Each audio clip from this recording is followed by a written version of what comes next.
Բարի երեկո 168 TV եթերում ռևյուն է, տաղավարում այսօրվա իմ հյուրն է նորաստեղծ ուժեղ Հայաստան կուսակցության անդամ, տնտեսագիտության թեկնածու դոցենտ Հայկ Ֆարմանյանը։ Բարև ձեզ պարոն Ֆարմանյան, շնորհակալ եմ մեր հրավերն ընդունելու համար եւ շնորհավորում եմ կուսակցության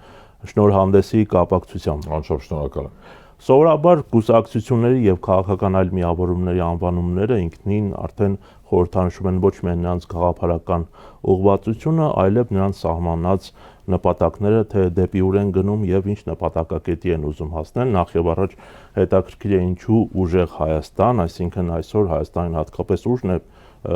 պակասում եւ նաեւ կխնդրեմ իհարկե առաջին հերթին անդրադառնալ երեկվա կուսակցության համագումարին եւ Սամվել Կարապետյանին որպես վարչապետի թեկնածու առաջադրելուն։ Վերջին տարիների ընթացքում այո ցավոք սրտի մենք տեսնում ենք արժանապատվության կորուստ, տեսնում ենք ուժի կորուստ եւ մեր հանրությունը, այդ թվում նաեւ մենք բոլորս կարիք ունենք եւ այդ բաղձալի ուժը ցանկանում ենք տեսնել մոտ ապագայում։ Այո, հենց ուժեղ Հայաստանը մեր պատկերացրած մեր երազած Հայաստանն է, որը շատ մոտ ապագայում անպայման լինելու է, ես վստահեցնում եմ, որ լինելու է, եւ երեք նաեւ իմ ելույթի մեջ ես հնչեցրեցի մի միտք, շատ կարեւոր, գուցե աննկատ մնաց շատերի համար, բայց սա ոչ թե կուսակցության ընտրություն է, անձամբ ինձ համար որպես կուսակցության անդամ, այլ նախ եւ առաջ արժեքային համակարգի։ Այսինքն այս կուսակցության հիմքում ընկած են արժեքներ, մեր ազգային արժեքների մասին է խոսքը, եկեղեցի, ընտանեկան արժեքներ, ազգային խորհրդանիշներ, պետություն, ուժեղ պետություն, այդ համախմբի մեջ այո մենք ընտրել ենք արժեքային համակարգ, որը դա հենց ուժեղ Հայաստանն է եւ շատ մոտ ապագայում անպայման լինելու է կայուն, զարգացող, ապահով եւ ուժեղ Հայաստան։ Սա է մեր տեսլականը։ Եւ իհարկե ինչպես նշեցի Սամվել Կարապետյանը առաջադրվեց վարչապետի թեկնածու,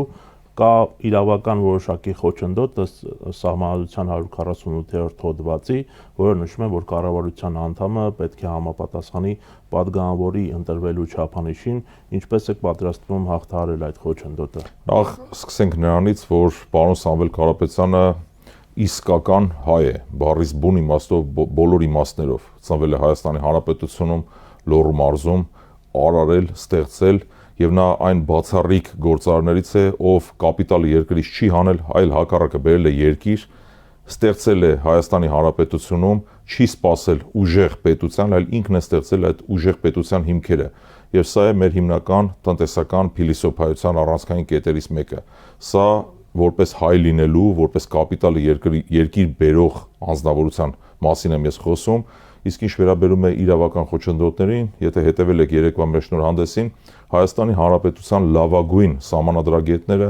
լավագույն իրավաբանները արդեն տվել են այդ մեկնաբանությունը, որ ըստ էության խոչընդոտը հնարավոր է վերացնել։ Ինչ ճանապարհով փորձեն բացատրել մի փոքր ավելի մատչելի, մենք հայտարարում ենք, որ մեր վարչապետի թեկնածուն պարոն Սամվել Կարապետյանն է։ Մենք խորհրդարանական երկիր ենք, մենք մասնակցում ենք պարլամենտական ընտրությունների։ Խորհրդարանական ընտրություններում մենք ակնկալում ենք ունենալ մեծամասնություն, իսկ այդ իրավական խոչընդոտը այնպիսի խոչընդոտ է, որը ոչ թե ենթադրում է սահմանադրական փոփոխություններ հանրաքվեի միջոցով, այլ ազգային ժողովի միջոցով հնարավոր է այդ խոչընդոտը վերացնել։ Սամվել Կարապետյանը այդ խոչընդոտի վերացման արդյունքում, որը տեղի կունենա ազգային ժողովի միջոցով, կհրաժարվի Ռուսաստանի քաղաքացիությունից եւ արդեն որևէ խոչընդոտ այլևս չի լինի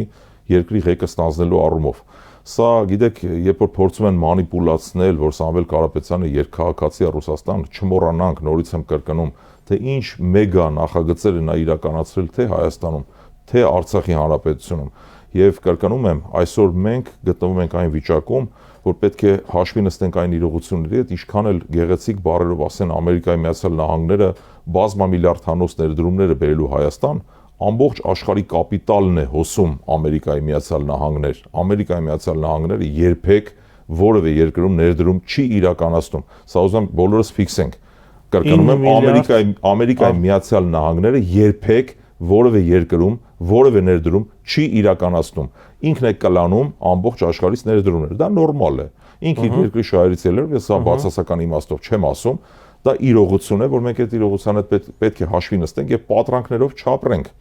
9 միլիարդը արդեն մեր թիմը բավականաչափ լայն այդ առումով մեկնաբանություններ տվել են բոլորը մեր թիմի անդամներից շատ-շատերը, որ այդ 9 միլիարդը վերաբերում է արտահանմանը։ Իրենք արտահանելու են որոշակի տեխնոլոգիաներ, որը մենք ենք ձեռք բերելու եւ ավելանալու է մեր պետական պարտքը։ Այսինքն սխալ թարգմանության արդյունքում, երբ որ թարգմանիչը թարգմանեց, այո, երբ որ ասում են բազմամիլիարդ հանոց ներդրումներ, նույն Ամերիկայի նախկին պաշտոնատար անձը, որը եկել էր Նենսի Փելոսին, ասում են 20 միլիարդ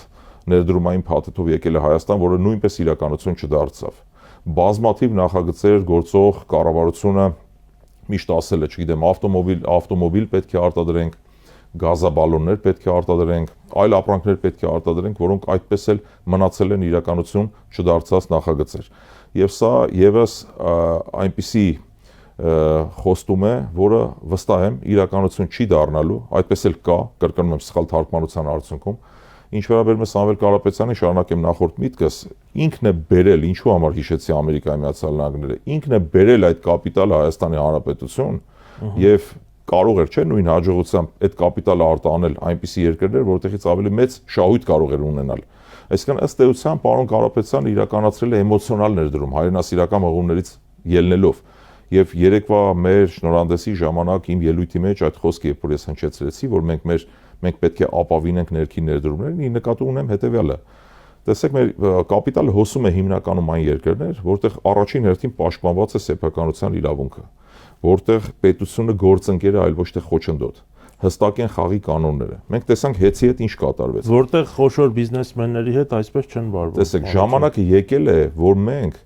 ներքին ներդրողին, այն ներդրողներին, այն գործարարներին, որոնք կապիտալը բերում են մեր երկիր, երկրից չեն հանում,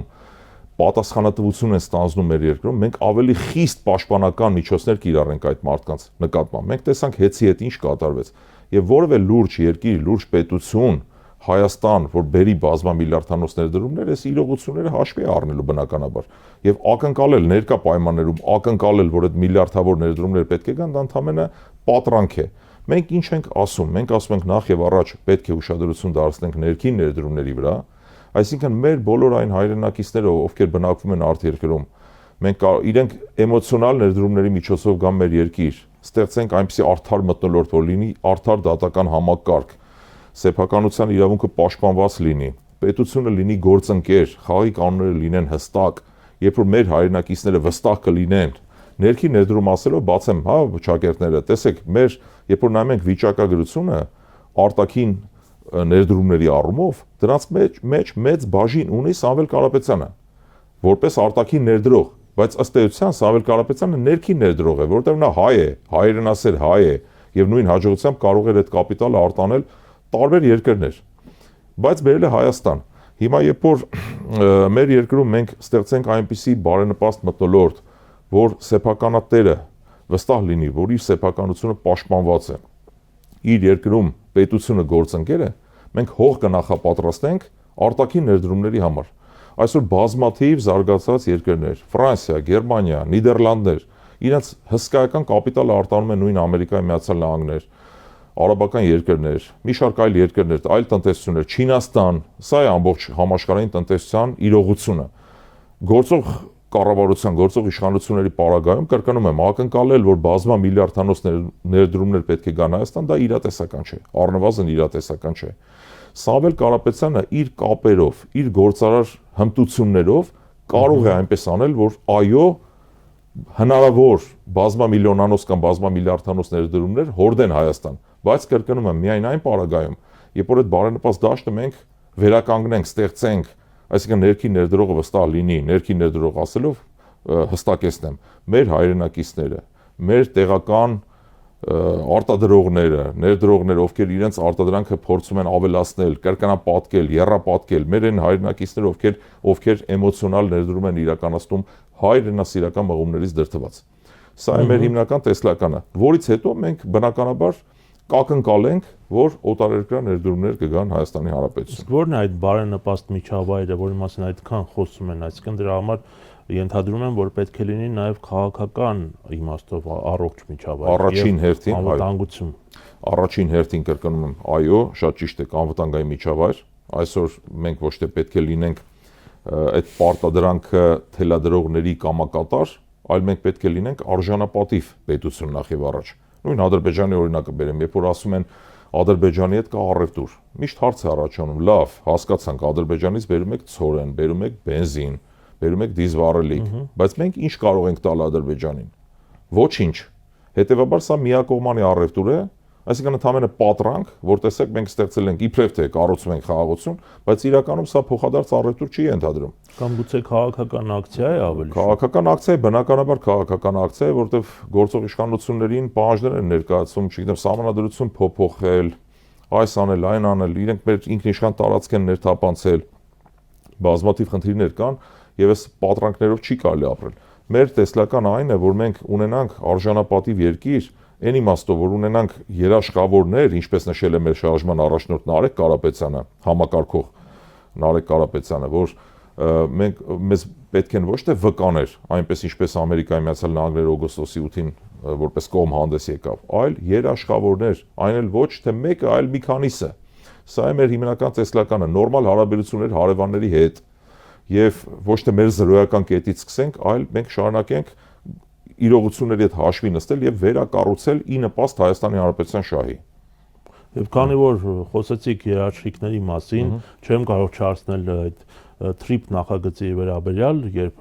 նշվում է, որ այն իր հետ բերելու է անվտանգության որոշակի երաշխիքներ կամ անվտանգություն։ Այդ վերացական անվտանգություն դուք ինչպես եք պատկերացնում, այսինքն ինչ երաշխիքներ եք տեսնում, որ դա ավելացնում է Հայաստանի անվտանգությունը ներկա ակնհայտ սպառնալիքների եւ մարտահրավերների պայմաններում։ Խոսքը վերաբերում է հավանաբար նրան, որ Ամերիկայի Միացյալ Նահանգները, քանի որ այդ նախագծի փայատեր է հանդիսանում 74%-անոց, երբ որ գա Հայաստան, բնականաբար իր ներկայությունը կհանդիսանա երաշխիք, բայց դա բավարար չէ։ Այսինքն միայն ներկա գտնվել բիզնես նախագծի մեջ եւ ասել, որ ես վկայի ավելի շուտ ինքը ունի վկայի կարգավիճակ, դա փաստ է, ինքը երաշխավոր չի հանդիսանում եւ հույսը այն է, որ լինելով այդ նախագծի փայատեր, որևէ մեկը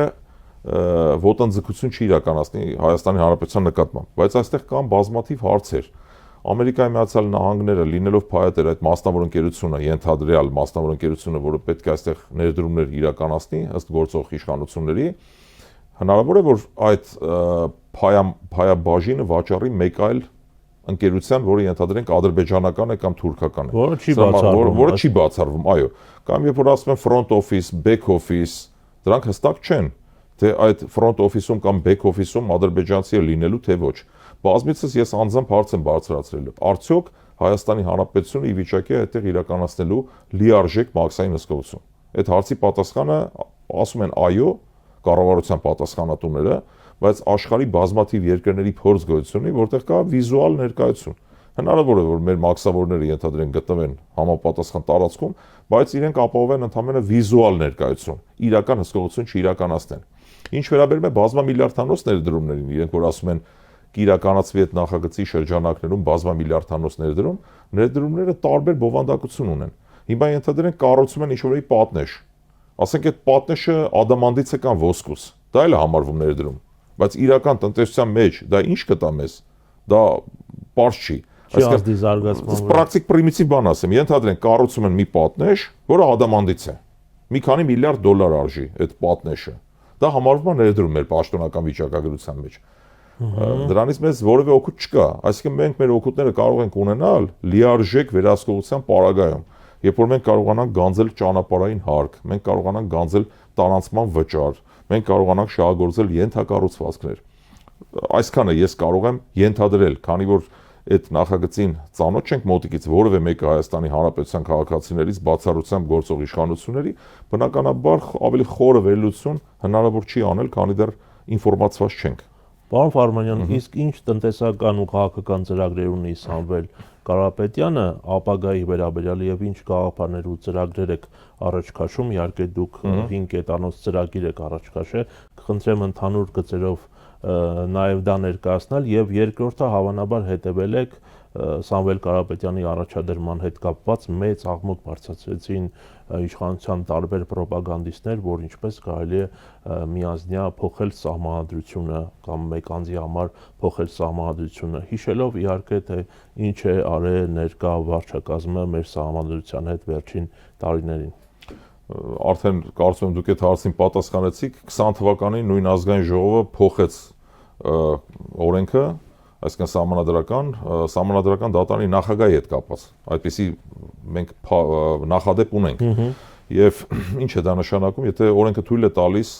ինչպես թե միանձնյա փոխել, կրկնում եմ, Սամվել Կարապետյանը հայ է նախ եւ առաջ, դա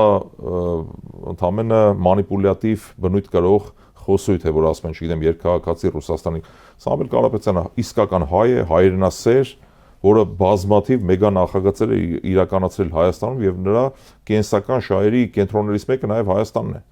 Դա իշխանությունների կողմից տարածվող, կրկնում եմ, մանիպուլյատիվ խոսույթն է, երբ որ ասում են Ռուսաստանը, չգիտեմ, Ռուսաստանին դարձրել են թշնամի, չգիտես ինչի եւ այլն, իրենք սպասարկում են ադրբեջանական, թուրքական շահը, դրա մասին չեն անդրադառնում, բայց խոսում են Սամվել Կարապետյանի երկքաղաքացիության մասին։ Եվ կրկնում եմ, սահմանադրագետները լավագույն իրավաբանները անդրադարձել են այդ հարցին, եւ դա օրենքով սահմանված ընթացակարգ է։ Մենք պարլամենտական երկիր ենք, սա քաղաքականություն է։ Այո, մենք հայտարարել ենք, որ մեր վարչապետի տեխնացուն Սամվել Կարապետյանն է, երբ որ մենք ազգային ժողովում կունենանք մեծամասնություն, մենք կարող ենք փոխել օրենքը։ Մենք օրենք չենք խախտում։ Մենք ասում ենք մեծամասնություն ենք, սա քաղաքականություն է, եւ մեր վարչապետի տեխնացուն Սամվել Կարապետյանն է։ Այսինքն այստեղ որևէ օրենքի հետ կապված խնդիր գոյություն չունի։ Մնացած ինչ խոսում են, դա մանիպուլյատիվ բնույթ ունի եւ կրկնում եմ մեկ անգամ եւս չմոռանանք ինչ մեգա նախագծեր է իրականացրել Սամվել Կարապետյանը որպես իսկական հայ։ Հաջորդ հարցը տնտեսական ծրագրերը։ Տնտեսական ծրագրերը մեր հայտարարվել են, մի փոքր պարզաբանում անեմ, 5 կետից բաղկացած մենք ծրագրեր ենք ներկայացրել, բայց դրանցով չի սահմանափակվում։ Դրանք ընդլայնվող են, այսինքն կան բազմաթիվ այլ ծրագրեր եւս։ Պարզապես մեր ընտրողներին, մեր քաղաքացիներին, հայրենակիցներին չծանրաբեռնելու նպատակով մենք առայժմ խոսում ենք 5 հիմնական կետերի մասին։ Դրանք են 300,000 աշխատատեղերը, որը իրատեսական է, քանի որ Հայաստանը ունի 4 միլիարդ դոլարով ավել ներմուծում, քան արտահանում, այսինքն մենք կարող ենք այդ ներմուծված ապրանքները արտադրել massամբ նաև Հայաստանի Հանրապետությունում եւ արդյունաբերականացնել տնտեսությունը, ներմուծումից կախված չլինել եւ տեղական արտադրանք կազմակերպել։ Երկրորդ ծրագիրը վերաբերում է 0% հարկին։ Մենք փոքր եւ միջին բիզնեսին ցանկանում ենք տալ շանս, հնարավորություն խոշորանալու։ Սա լավագույն ծրագրերից մեկն է, նախադեպը չունեցող, ինչքան էլ ասեն ամբողջ աշխարհում նման բան գոյություն չունի, գուցե նույն տեսքով գոյություն չունի, բայց ամբողջ աշխարհում նմանատիպ մոդելներ կան։ Նույն եվրոպական երկրներից բերենք Բելգիայի օրինակը, որտեղ 25,000 եվրոին համարժեք գումար, երբ որ մարդու ունի տարեկան շրջանառություն, ազատված են հարկերից։ Դրանից ավելի դեպքում ինքը վճարում է հարկ։ Հիմա մի փոքր տարբերությամբ հիմա մենք առաջարկում ենք 0% հարկ, թող մենք լինենք առաջինը ամբողջ աշխարհում։ Որ ասում են միջազգային պրակտիկա չկա եւ այլն, դա նման է, գիտեք ինչին, որ 25 տարեկան մասնագետը փորձում է աշխատանքին հուվել, ասում են աշխատանքային փորձ ունես թե չունես։ Վերջ այդ մարդը միտեղից պիտի սկսի թե ոչ։ Թող ամբողջ աշխարհը նայի, որ մենք այդ փորձը ներդրել ենք եւ հաջողությամբ իրականացնելու ենք։ Սա շատ པարզ իրագործելի ծրագիր է, որովհետեւ բազմիցս այդ թիվը հնչեցրել ենք, բյուջեի ընդհանուր եկամուտների մեջ փոքր հարկ վճարողների վճարած շրջանառության հարկը կազմում է ընդհանրապես 2.4%։ Եվ ես նույնիսկ բերել եմ ընտանիքի օրինակը։ Ընտանիքում եթե ապրում են 6 հոգի, հայրը, մայրը եւ 4 երեխաները, դա նման է նրան, եւ արդեն երրորդ անգամ եմ ես ասում, ասենք կա ընդհանուր 1 միլիոն դրամի համախառն եկամուտ, երեխաների բերած եկամուտը ընդհանրապես 25,000 դրամ է։ Ընտանիքի հայրը ինչ է ասում։ Ասենք մոտարապես Սամվել Կարապետյանը ինչ է ասում, մեր թիմը ինչ է ասում։ Ասում են երեխաներ ջան, այդ 25,000-ը թող մնա ձեր մոտ, շրջանառության մեջ թողեք, ավելի շատ գումար վաստակեք։ Մեր ընտանեկան բյուջեն վստահ եմ, որ 1 միլիոնից կդառնա 1 միլիոն 200, 1 միլիոն 300 կամ շատ լավ օրինակ է, ասենք այդքան էլ բան չէ լինի երեխաների ձեռքից այդ 25,000 մանիպուլյատիվ բան էլ գոյություն ունի, ինչ են ասում մեր ընդդիմախոսները, շփոթում են շատ հաճախ փոքր եւ միջին ձեռնարկությունների եւ հասարակությանը գցում են շփոթմունքի մեջ։ ՓՄԶ-ների, այսինքն փոքր եւ միջին ձեռնարկությունների կարգավիճակի հետ կապված կա մեթոդաբանություն որոշակի կամ աշխատողների քանակով։ Երբ որ 0-ից 4 աշխատատեղ ունեցող ընկերությունը համարվում է գերփոքր, դա աշխատատեղերի քանակով պայմանավորված մեթոդաբանության արդյունքում է։ 4-ից 9 փոքր, 9-ից ավելը միջին։ Բայց հարկային օրենսդրության տեսանկյունից շրջանառությամբ է չափվում։ Հիմա մեր պետությունում 115 միլիոն դրամ տարեկան շրջանառություն ունեցող համարվում է փոքր եւ միջին։ Ասում են փոքր եւ միջին ձեռնարկությունները վճարում են 22% հարկ ընդհանուր եկամուտների մեջ, դա մանիպուլյացիա է, որտեղ կրկնում եմ, հարկային օրենսդրության տեսանկյունից դրանք տարեկան 115 միլիոն դրամ շրջանառություն ունեցող սուբյեկտներն են, որոնք վճարում են ընդհանուր եկամուտների մեջ այդ 1 միլիոնի եւ 25,000 դրամի օրինակով ընդամենը 2.4% բյուջեի մեջ։ Հետևաբար դա այն թիվը չի, որ բյուջեին վնաս հասցնի, դա ի նկատի ունեմ, այսինքն ֆիսկալ առումով մենք խնդիր չենք ունենում։ Եվ գոյություն ունի տնտեսագիտական պարզ աքսիոմա, երբ որ գումարը մնում է շրջանառության մեջ, ինքը հարկերի տեսքով նորից հետ է վերադառնում, մոտավորապես 30-40%-ը։ Ընդհանուր բյուջեի մեջ դա 60 միլիարդ դրամ է կազմում, այդ իմ ասած թիվը։ 60 միլիարդ դրամը, երբ որ մենք չենք գանձում, դա մնում է շրջանառության մեջ, դրա 30-ից 40%-ը հարկերի տեսքով կրկին վերադառնում է պետբյուջե։ Մնացած 60%-ը միջնաժամկետ եւ երկարաժամկետ հեռանկարում մուլտիպլիկատիվ էֆեկտով, այսինքն երբ որ նորաստեղծ ընկերություններ են բացվում երկրում, հաշվի առնելով որ 0% հարկ պետք է վճարեն, իրենց գրանցված աշխատակիցները, որոնք վճարում են եկամտային հարկ, գեներացնում են նոր հարկեր, որը ծածկում է այդ բացը նախքին, այսինքն կորուստի վտանգ մենք չունենք այդտեղ գործնականում։ Պարոն Վարմանյան, իսկ ՓՄԶ-ների զարգացումը ինչ կարևորություն ունի ընդհանուր տնտեսության համար եւ սոցիալական բարեկեցության ավելացման համար, այսինքն առաջնահերթությունը որն է դրվում ՓՄԶ-ների զարգացման դեպքում։ Տեսեք, ընդհանուր շատ ճիշտ հարց եք բարձրացնում, սովորաբար փոքր եւ միջին ձեռնարկությունները դրանք հանդիսանում են տնտեսության ողնաշարը։ Ինչ առումով ողնաշար, որտեղ մենք դրանով լուծում ենք մեր առաջարկով, մենք լուծում ենք սոցիալական խնդիր։ Տեսեք, ՊԵԿ-ի պաշտոնական տվյալներով, դա ՊԵԿ-ի տվյալներն են, ես չեմ հորինում, 25 թվականի հունվարի 1-ից, երբ որ հարկերը կրկնապատկվեցին փոքր եւ միջին ընկերությունների, 3500-ից 3600 տնտեսվարող սուբյեկտ է փակվել Հայաստանի Հանրապետությունում։ Դրանք պաշտոնական թվեր են ՊԵԿ-ի։ Հիմա, եթե մենք ընդունենք, որ յուրաքանչյուր ընկերությունում աշխատում է մոտարապես 4 աշխատակից, դա նշանակում է 4 անգամ 3500-3600 մարդ մնում է անաշխատանք։ 3500 կամ 3600 անաձեռնարկատեր կամ տնտեսվարող սուբյեկտ համարվում է պոտենցիալ արտագաղթող։ Մարդը, որը փակում է իր բիզնեսը, ինչ պետք է անի, ինչով ապրի։ Կամ պետք է երկրից արտագաղթի, կամ չգիտեմ ինչ անի։ Ես մի անգամ ասել եմ, որ մեր ազգին համեմատում են աճպարարների հետ։ Ֆոկուսնիկ ենք, էլի մենք բոլորս ապրում ենք, չգիտեմ ոնց, այս աղքատության պայմաններում, բոլորը վարկերից կախված եւ այլն։ Հիմա այդ 3500-3600 սուբյեկտները, կրկնում եմ, որոնք փակվել են իրենց ընդունած օրենքների արդյունքում, դրանք համարվում են պոտենցիալ արտագաղթողներ։ Հիմա մենք ինչ ենք անում։ Մենք այս ճանապարհով նախ այդ փակված ընկերությունների գերակշիռ մասը վերաբացվում է եւ նորերն են բացվում։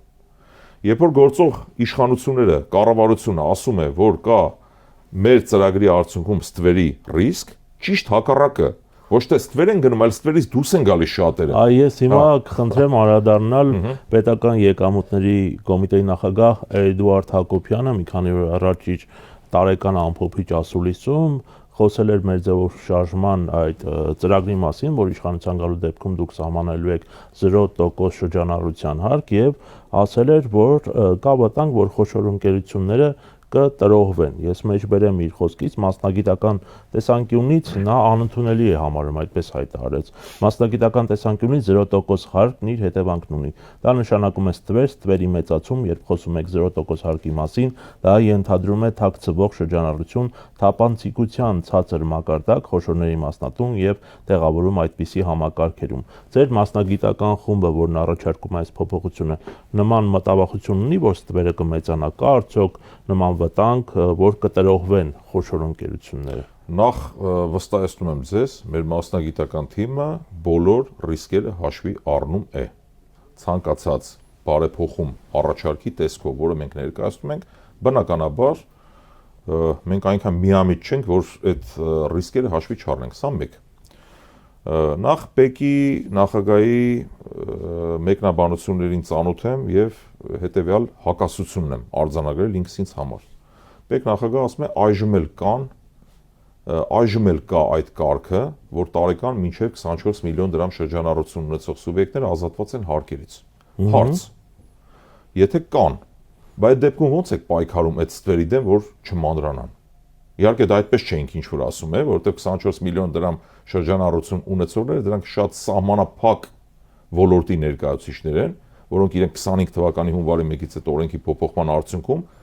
տարբեր ոլորտի ներկայացուցիչների թույլ չտվեցին, որ շարունակեն գործել միկրոձեռնարկատիրության ոլորտում, եւ դրանք ընդհանրապես կոշկակար, արհեստավոր, շատ փոքր թիվ կազմող, թվականակ կազմող, շատ սահմանափակ ոլորտի ներկայացուցիչներ են այդ սուբյեկտները։ Հետևաբար դա չեմ ուզում այդ բառը վիրավորական տոնով ասեմ, բայց ակնհայտ է, որ մանիպուլյատիվ բնույթ է կրում, այսինքն ինչ է նշանակում հիմա էլ կա այդ կարգը։ Չկա հիմա այդ կարգը, որովհետև կրկնում եմ 90 կամ ավել տոկոսով ոլորտի տարբեր ներկայացուցիչներ դուրս բերվեցին հարկային դաշտից, այդ ներողություն, միկրոձեռնարկատիրության դաշտից։ Մնացին շատ սահմանափակ թվով մարդիկ։ Հիմա նորից անդրադառնամ, եթե կան 0% հարկվճարողներ եւ դուք ասում եք, որ ստվեր կգնան, ապա ինչպես եք այժմ պայքարում այդ ստվերի դեմ։ Խնդրում եմ պատասխանել այդ հարցին։ Սա մեկ։ Եվ շարունակեմ, այդ 24 միլիոն դրամ շրջանառության 0% հարկվճարողները կրկնում եմ շատ սահմանափակ թվով սուբյեկտներ են, որոնք ընդհանրապես վիճակագրական տեսանկյունից կարելի հաշվի չառնել որոնց, պարզ ասեմ, որտեվ դրանք արհեստավոր շատ սահմանափակ թվով կոշկակար, արհեստավոր եւ այլն, դերձակներ, որոնք միկրոձեռնարկատիրության ոլորտում են գործում։ Ովքեր են շրջանառության հարկ վճարողները, որոնք նախկինում վճարում էին 5%, այժմ այդ տոկոսները ավելացել են։ Եվ կրկնում եմ, կա վտանգ ըստ կառավարության լիազոր ներկայացուցիչների, պատասխանատուների, որ ասում են կա վտանգ տրոհվելու կամ ստվեր գնալու։ Եկեք մի հատ պրակտիկ կյանքի վրա հասկանանք։ Գեղեցկության սրահներ, հարց։ Որ գեղեցկության սրահները պետք է տրոհվեն։ Այսինքն կա գեղեցկության սրահ, որը ունի 115 միլիոն դրամ ավել շրջանառություն, դրանից ավել պետք է տրոհվի, հարց եմ տալիս։ Մրգի խանութներ, որ մրգի խանութները պետք է տրոհվեն։ Կրպակատեր, մանր առևտրական, ինչը պետք է տրոհվի։ Խոշորը ինչպես պետք է տրոհվի։ Խոշոր հարկվճարող է հանդիսանում, ենթադրենք Grand Tobacco ընկերությունը, խոշոր հարկատու է Գազպրոմը, խոշոր հարկատու է Քաջանի պղնձամոլիբդենային կոմբինատը, խոշոր հարկատու է եւ այլն։ Գիտեք ինչ, այստեղ մասնագիտական նրբություն կա, ձեր եթերը չծանրաբեռնելով կարճ մեկնաբանություն անեմ։ Բոլոր այն սուբյեկտները, ովքեր հանդիսանում են ներմուծող, արտահանող, դրանք չեն կարող փոքրի դաշտում գործել, որտեղ իրենք սահմանին վճարում են ավելացված արժեքի հարկ։ Արտահանողը ավելացված արժեքի հարկը հետ է ստանում, ինքը չի կարող փոքր ընկերությունը շրջանառության հարկ վճարող լինել ներմուծող կամ արտահանող։ Սա մեկ, սա հանեցինք դուրս։ Ով մնաց տակը։ Բոլոր այն սուբյեկտները, որոնց ծախսերը իրենց հասույթի 70-80%-ն են կազմում, սա մասնագիտական բան եմ ասում, իրենց ձեռնտու չի մնալ փոքրի դաշտում, իրենք ավտոմատ տեղափոխվում են խոշորի դաշտ։ Այսինքն մեր ծրագրի շրջանակներում մենք ինչ ենք ասում, դա պարտադիր բնույթ չի կրում։ Բոլոր այն սուբյեկտները, որոնք իրենք ցանկանում են ընդհանուր հարկման դաշտում գործել, իրենք կարող են գործել։ Հիմա էլ դա կա ընդհանուր հարկման դաշտում, ովքեր ապրանք են վաճառում, ասենք ավելացված արժեքի հարկով աշխատող ընկերության, եւ այդ ընկերությունները իրենցից ձեռք բերելով ավելացված արժեքի հարկով աշխատող ընկերությունների, որ ձեռք է բերում որևէ արտադրողից, շատ հաճախ ասում են փոքրի ձեռքբերումը ձեռնտու չի։ Ձեռնտու չի, թող այդ փոքրը խոշորանա, որ կարողանա վաճառել իր արտադրանքը խոշորին։ Այսինքն դա պարտադիր բնույթ չի կրում, ցանկացած սուբյեկտ կարող է գործել ընդհանուր հարկման դաշտում։ Բայց փոքր եւ միջինը, որոնք ներկայումս գոյություն ունեն, դրանք կրկնում եմ, մանր առևտրականներ, գեղեցկության կենտրոններ, ծառայություն մատուցող ընկերություններ, ասում ավելին գործող իշխանությունները նաև ընդհանուր հարկման դաշտ են տեղափոխել փաստաբաններին, եւ դա մեծ վնաս է հասցրել իրենց իրավունքները պաշտպանել ցանկացող բազմաթիվ քաղաքացիների, ներողություն, փաստաբաններին, հաշվապահներին, հաշվապահները գործում են ընդհանուր հարկման դաշտում։ Խորհրդատվական ընկերություններին, սրանք ընդհանրապես չեն կարող լինել շրջարկ վճարող։ Տակը բան չի մնում, երբ որ մենք հանում ենք այդ միկրոձեռնարկատիրությունը, փաստաբան, խորհրդատվական ընկերություններ, հաշվապահներ, տակը մնում է ընդամենը մի սահմանափակ թվով, սահմանափակ քանակի տնտեսվարող սուբյեկտների մի համախումբ, որոնք այն տնտեսվարողներն են, որ խոսել տրոհման մասին դա ընդհանրապես իրականության հետ կապ չունի բացարձակ։ Նորից եմ կրկնում, որ սուբյեկտը կարող է տրոհվել, ինչի մասին է խոսքը։ Եվ դրա դեմը առնելու, դրա դեմ պայքարելու տարբեր մեթոդներ կան, միջազգային փորձ գոյություն ունի, որ օրենսդրական լուծումներով հնարավոր է վարչարության միջոցով կանխարգելել տրոհումը։ Եթե տրոհվել ցանկանան, հիմա էլ փորձեն տրոհվել, որտեղ հիմա էլ կան 10% կամ 5%, այսինքն ոչ ընդհանուր հարկման դաշտում գործող սուբյեկտներ, կան նաև միկրոձեռնարկատերեր։ Նորից վերադառնանք այն հարցին։ Եթե դրանք կան, այժմ ինչպես եք պայքարում տրոհման դեմ, նույն կերպ պայքարեք այն ժամանակ, կպայքարենք այն ժամանակ, երբ որ դա լինի 0%։ Այսինքն դրույքաչափը 5%, 0% թե միկրոձեռնարկատեր, հարցի բովանդակությունը չի փոխվում դրանից։ Սա ի նկատի ունեմ։ Ինչ վերաբերում է տվերի դեմ պայքարին, ըստ պետնախագահի նա նաև թվեր ներկայացրեց, որ հարկային եկամուտները 14%-ով ավելացել են եւ այդ բյուջեը մուտք է եղել անախորդ տարի 2 տրիլիոն 275 միլիարդ դրամ հարկային եկամուտներ եւ դուրքեր։ Պետության հիմնական ֆունկցիան, այսպես ասած, հարկեր հավաքելն է, թե տնտեսություն զարգացնելը, արդյունաբերություն զարգացնելը, որովհետեւ մեր ձևով շարժումը կարծեմ թե նաեւ այդ ծրագիրն է առաջ քաշում գործարաններ կառուցել եւ այլն եւ մյուս կարեւոր հարցը, որի մասին եւս խոսել է ՊԵԿ նախագահը, նոր աշխատատեղերի ստեղծման մասին անդրադարձել է մեր ձևով շարժման այժմ ուժեղ Հայաստան կուսակցության 300,000 նոր աշխատատեղ ստեղծելու խոստմանը, հայտարարելով, որ իրենք արդեն իսկ 2018 թվականին ստեղծել են այդ 300 աշխատատեղը, այդ մասին նաև հայտարարել էր ավելի վաղ սոցիալական հարցերի նախարար Արսեն Թորոսյանը եւ նա կարծում է, որ դրանք լինելու են ժամանակավոր աշխատատեղեր։ Արդյոք հիմնավոր է այս մեղադրանքը ՊԵԿ նախագահի։ Նախ սկսենք հետեւյալից։ Աշխատատեղերի հետ կապված։ Ասում են ստեղծել ենք 270,000 տարբեր թվեր են հնչում 250,000, լավ ընդունենք 300,000 լավ կլորացրած։ Հարց. որտեղ են այդ աշխատատեղերը։ Որտեղ են։ Ցանկանում եմ իմանալ։ Ես ձեզ վստահեցնում եմ, դրանց մեծ մասը այն աշխատատեղերն են, որոնք գոյություն ունեին եւ ստվերից դուրս են բերվել։ Դա լավ բան է։ Ընդունենք, որ լավ բան արել են։ Ստվերից դուրս են բերել բազմաթիվ աշխատողների չգրանցված, որոնք գրանցվել են։ Երկրորդ, գոյություն ունի մեթոդաբանություն։ Աշխատատեղերի քանակը չափվում է պայմանագրերի քանակով։ Վիճակագրություն չկա, թե նույն տվյալ անձը քանի պայմանագիր ունի աշխատանքային կնքած։ Սա թերևս թույլ արգումենտ է, բայց թողնենք մի կողմ։ Հարց եմ հնչեցնում, որտեղ են այդ 300,000 կամ 270,000 կամ 250,000 աշխատատեղերը։ Պարզ չի։ Քանի դեռ երկրում տնտեսական կառուցվածքը չի փոխվել, պետական պարտքի հետ կապեմ այս հարցը։ Մենք ունենք հսկայական պետական պարտք 14 միլիարդ դոլար։ Կրկնապատկվել է պետական պարտքը վերջին տարիների ընթացքում 14.5, հա, ավել։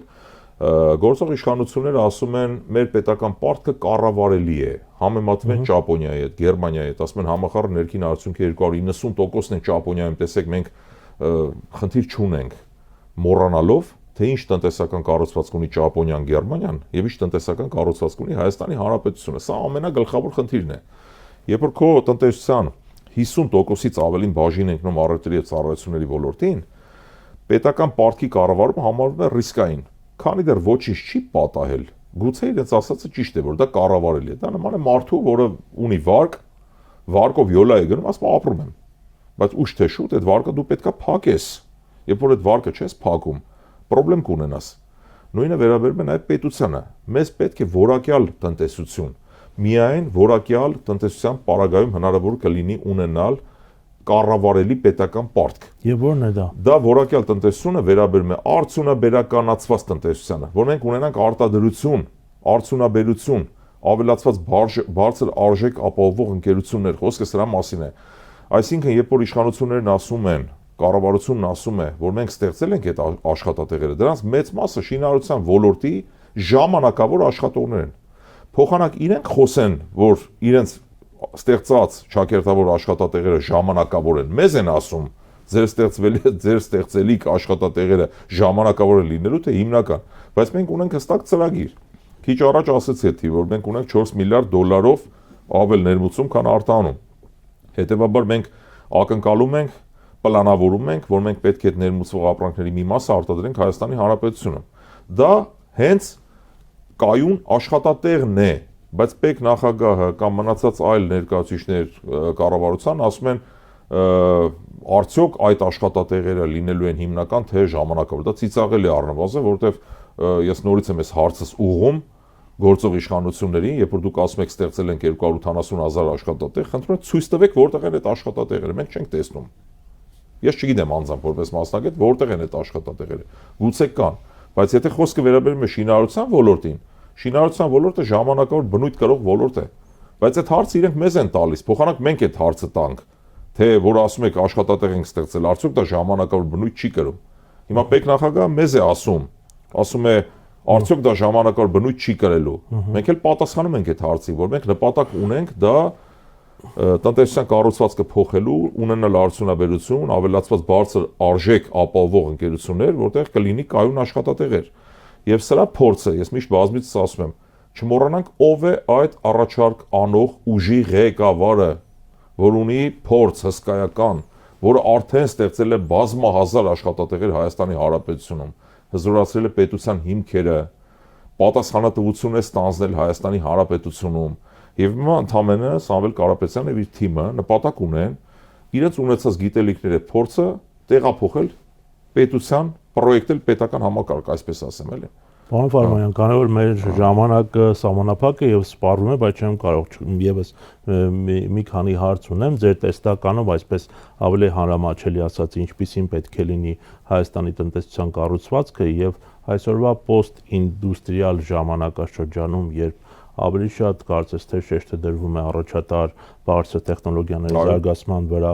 գուցե ես բավական վատ եմ պատկերացնում տնտեսությունը, այ ինդուստրիայի արդյունաբերության զարգացման վրա շեշտը դնել արդիական է, որքանով է արդիական։ Իհարկե արդիական է, ասեմ ավելին, նույն Ամերիկայի Միացյալ Նահանգները, որ աշխարհի խոշորագույն պետությունն է, խոշորագույն տնտեսությունն է, գերտերությունն է, տրիլիոնների հասնող ներդրումները քաշում իր տնտեսություն, Ամերիկայի Միացյալ Նահանգներն է ձգտում արդյունաբերականացման, որը ունի հսկայական ֆինանսական կառույցներ, ֆինանսական լուրջ ընկերություններ, համաշխարհային նշանակության եւ իրենք գնում են արդյունաբերականացման ճանապարհով։ Դա է ճիշտ ճանապարհը։ Ես վերջերս լսում էի հանրայինի ելույթով քննարկում, որտեղ մեր թիմի ներկայացուցիչներից մեկը մասնակցում էր այդ հաղորդմանը, հակառակ թևից ասում են շատ եք մեծ նշանակություն տալիս արդյունաբերությանը, մենք կարող ենք արտանել ծառայություններ։ Գիտեք ինչ, երբ որ մասնագետը այդ տնտեսագիտական դասագրքային ճշմարտությունները փորձում է տեղայնացնել Հայաստանի Հանրապետության վրա, դա տեղին չի, ճիշտ չի, որովհետև մենք ինչ ծառայություն ունենք, ինչ ծառայություն կարող ենք արտանել համաշխարհային շուկա։ Ռեստորան։ Չեմ կարող պատկերացնել, անկեղծ չգիտեմ ինչի մասին է խոսքը։ Իրենք մտքեր են հնչեցնում, բայց դրա մեկնաբանությունը չեմ կարող տալ ցավոք սրտի։ Մենք հստակ ասում ենք, նավթավերամշակման ընկերություն, տեքստիլ արտադրություն, տարբեր ընկերություններ, նույն թռչնամասի օրինակը բազմիցս բերել ենք, ինչու սա վառ օրինակ է, որովհետև թռչնամիսը ներկրում ենք, որը կարելի է արտադրել Հայաստանում, այդ պահանջարկը փակել,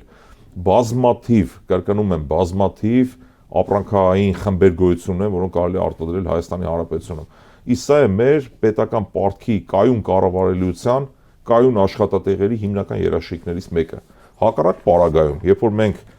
ծառայություններից կախված տնտեսություն ենք մնում կամ ներմուծումից կախված, ընդունենք туриզմը կամ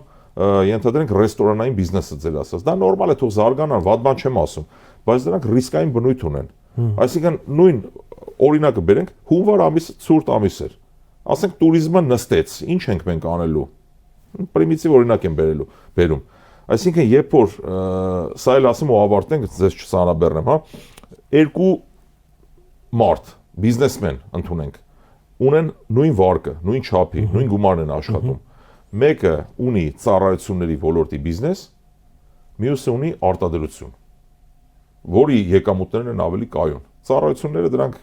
ժամանակավոր բնույթ կրող եւ ավելի ռիսկային են, բնականաբար արտադրություն։ Նույնը պետությունն է։ Դա երբ որ մենք պրոյեկտում ենք մարդու վրա, սովորական բիզնեսմենի վրա շատ հեշտ են կալել։ Սա շատ པարզ բան է եւ այստեղ կարեւոր է այդ հարցը միշտ տալիս են, ասում են, բա ինչի գործող իշխանությունները միջև դա չէին անում, ինչի չգիտեն դրա տեղը։ Շատ པարզ պատասխան։ Ով է դա առաջարկողը, կրկնում եմ։ Համաշխարհային մասշտաբի ճանաչված անձնավորություն է Սամվել Կարապետյանը, մեր թիմի ղեկավարը, ով ունենալով հսկայական կապեր իր անձնական երաշխավորությամբ նույնիսկ կարող է բերել ներդրումներ Հայաստանի Հանրապետություն։ Եվ քիչ այն սկզբում հնչեցրած միտքս ասեմ, երբ որ մենք վստահություն կներշնչենք տեղական ներդրողին, ներքին ներդրողին, կվերակառուցենք պետական ինստիտուտներ, այսինքն կլինի արդար դատական համակարգ, կլինի նորմալ խաղի կանոններ, պետությունը կլինի գործընկեր, կամաց մենք կգանք նրան, որ օտարերկրյա ներդրողի համար լինենք հետաքրքիր։ Չեմ կարող չհարցնել, նախորդ շաբաթ Երևան էր եկել, իհարկե այս շաբաթ մենք խոսում ենք Միացյալ Նահանգների փոխնախագահի այցի մասին, նախորդ շաբաթ Երևան էր եկել քրիստոնեական համերաշխություն միջազգային իրավապաշտպան կազմակերպության պատվիրակությունը եւ Շվեյցարիայի խորհրդարանի պատգամավոր Ջոն Այբներին իրավապաշտպան, ես այդ հարցը տվեցի, թե ի վերջո ինչ էր արել Սամվել Կարապետյանը կամ ինչ էր ասել Սամվել Կարապետյանը իր այդ 30 վայրկյանոց հարցազրույցում, որ այդպիսի քաղաքական հետապնդման նրան ենթարկեցին։ Իհարկե հարցը այժմ բավական հռետորական է հնչում։ Պարզ պատասխան, պարզապես վախենում են Սամվել Կարապետյանից։ Ընդամենը այդքանը։ Եվ վերջին հարցը, ինչպես է պատրաստվում ուժեղ Հայաստանը հաղթել ընտրություններում, քանի որ երեք հայտարարվեց, որ Սամվել Կարապետյանը հաջորդ վարչապետն է Հայաստանի Հանրապետության լինելու։ Մենք կայուն քայլերով գնում ենք դեպի առաջ, վստահ եմ, որ հաղթելու ենք, առավել քան վստահ եմ, որ հաղթելու ենք, որովհետև մեր երկրին պետք է նոր ուժ, մարդկանց, մեր քաղաքացիներին, հայրենակիցներին պետք է նոր ուժ, վստահելի, հայրենասեր, բանիմաց, փորձառու, ով կարող է մեր երկիրը զարգացնել եւ ինչու ենք մենք նաև շեշտը դնում տնտեսության վրա, որտեղ Սամվել Կարապետյանը անցալում է որպես տնտեսական գործիչ, որտեղ տնտեսությունն է այն բանալին, որ կարող է ապահովել մեր կյանքի մնացած բոլոր ոլորտների զարգացումը։ Դա կլինի կրթություն, առողջապահություն, բանակ, պաշտպանություն եւ այլն։ Վստահեցնում եմ մեր հայրենակիցներին, այո, հաղթելու ենք։ Պարոն Ֆարմանյան, իսկ պատկերացումներ կան արդեն ինչ ձևաչափով եք մասնակցելու եւ տեսնում եք արդյոք համագործակցության հնարավորություններ այլ ուժերի հետ։ Անկեղծ ասած, առայժմ այդ ինֆորմացիային չեմ տիրապետում, չեմ կարող այդ հարցին պատասխանել, ոչինչ չի բացառված։ Քաղաքականությունը այնպիսի հասկացություն, այնպիսի երևույթ է, որ իհարկե քաղաքականության մեջ չեն բացառվում եւ համագործակցությունները, եւ չհամագործակցելը, հետեւաբար նաեւ դեռ վաղ է այդ մասին խոսել, դեռ ժամանակ ունենք, մի քանի ամիս, կարծում եմ ամեն ինչ ակնհայտ է, մենք թափանցիկ ենք աշխատում եւ սահմանադրության օրենքների շրջանակներում բացառապես։ Շնորհակալ եմ հետաքրքիր զրույցի համար։ 160 թեմի հարգելի հետևորդներ, հիշեցնեմ, մենք զրուցում ենք Ուժեղ Հայաստան կուսակցության անդամ տնտեսագետ Հայկ Ֆարմանյանի հետ։ Կհանդիպենք։